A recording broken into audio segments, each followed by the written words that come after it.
Thutha wa thina wa guthamio ni muiyuro wa mai maria maingirire thiini wa nyumba ciao, aikari itura ria Kihoto aria makoretwo momiriirie na guikara nyumba ciao ona thengia wa nja kwaraha, na aria nyumba ciao itari irakinyirirwo ni muiyuro wa mai riu maraikara na guoya wa gutharikirwo ni nguo kuma iria-ini ria Naivasha, makiuga maraikara magicionaga noguo magaikara na hahu. Hapa by mwendo wa saa 12 manyati siko hapo, viboko siko hapa. Hata ukitoka unafika pale unapitia kwa viboko. Maji inatoka pale chini. Tunachota kila siku, choo imejaa. Sasa tuko na shida sana. Naona itatokea tutapata hapa na baridi na watoto pia. Na hiyo ni shida tuko nayo hapa. Na hizo zote imejaa. Hata pale imejaa maji. Na hapa hii nyumba ije baki hapa hivi. Ya kwa polisi imejaa. Viboko zinatembea mpaka hapa kwa mlango. Ukitoka nje usitoka nje, kiboko imejaa huku. Ukitoka hapa hivi ni kiboko. Saa moja tusipita pale. Zamani alikuwa anakujaga kidogo.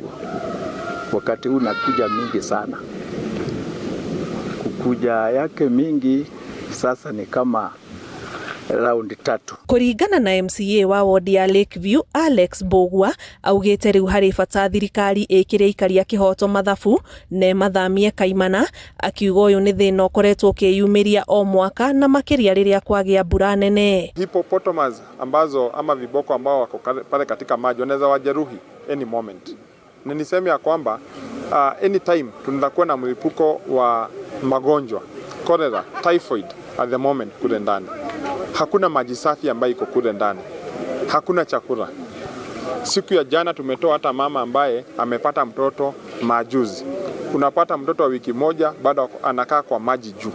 Niseme serikali inafaa kuingilia hii hali ambayo iko katika mji wa Kihoto hapa Naivasha. Aigi aikari aria mai maya makinyire nyumba-ini ciao ni marikitie guthamira matura-ini maria mari hakuhi, kuona nyumba imwe cingirite mai na igatigwo undu itangiikarika. Ngiribotera Inooro TV, njitagwo Ani Ngige wa Nyamu.